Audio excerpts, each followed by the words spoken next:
Welcome to my బొమ్మరీలు Sunitha's kitchen. దొండకాయ ఎల్లిపాయ కారంతో దొండకాయ ఫ్రై చేస్తున్నానండి. చిన్నగా చిన్న చిన్న పీసెస్ కట్ చేసుకోవాలండి దొండకాయని. ఆయిల్ ఎక్కువ వేసుకోండి.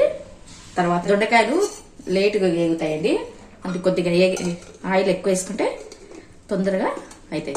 తర్వాత మళ్ళీ ఉప్పు, కారము, జీలకర్ర, పసుపు, ఎల్లిపాయలు, కొబ్బరి. ఎల్లిపాయ కారం అండి అంతే. కొబ్బరి వేసుకోవాలండి. ఫస్ట్ కొబ్బరి,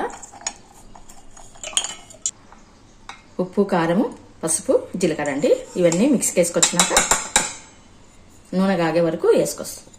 మెత్తగైనాక ఎల్లిపాయలు వేసేస్తున్నానండి. ఇది ఒక రౌండ్ తిప్పుకొని వస్తాం. కాయలు వేసుకోవాలండి. ఆయిల్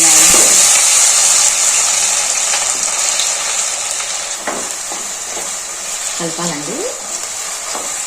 దొండకాయ కొంచెం లేటుగా వేగుతాయండి, అందుకే సన్నగా తలుపుతుంది.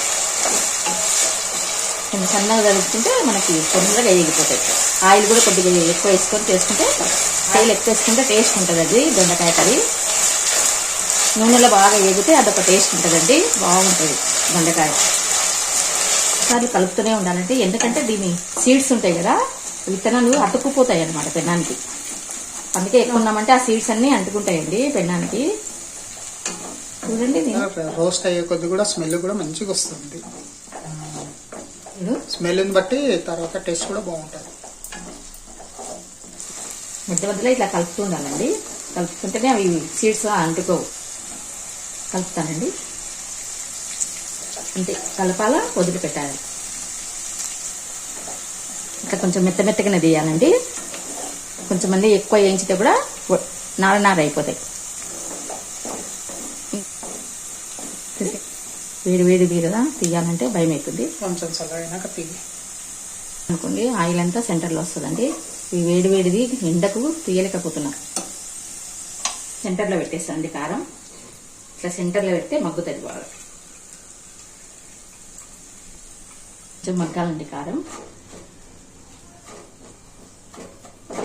సెంటర్ పెడితే కొంచెం మగ్గుతుంది. కారం పెట్టినాక పైన చల్లాలి ఆయిల్.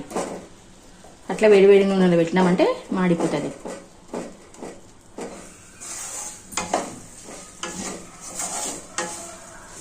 ఆయిల్తో ఈ కర్రీ బాగుంటుంది. కొంచెం ఆయిలే ఉంటుందండి. బౌల్కి తీసేస్తున్నానండి.